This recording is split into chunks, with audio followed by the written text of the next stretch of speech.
بس هالمرة أقرب للشارع. هني بديت أتوتر.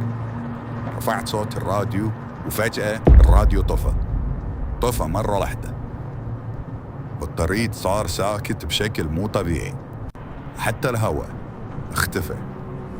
بهاللحظة رفيجي صحى من النوم، طالع فيني باستغراب وقال: ليش وقفنا له أول مرة؟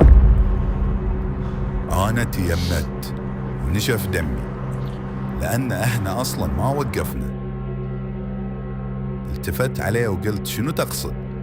وسكت شوي. بعدين قال: الريال اللي وراك.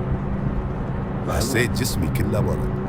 طالعت بالمراية وكان قاعد ورا ساكت ويبتسم، وبعدين اختفى. بس حزام الكرسي الخلفي كان يتحرك بروحه.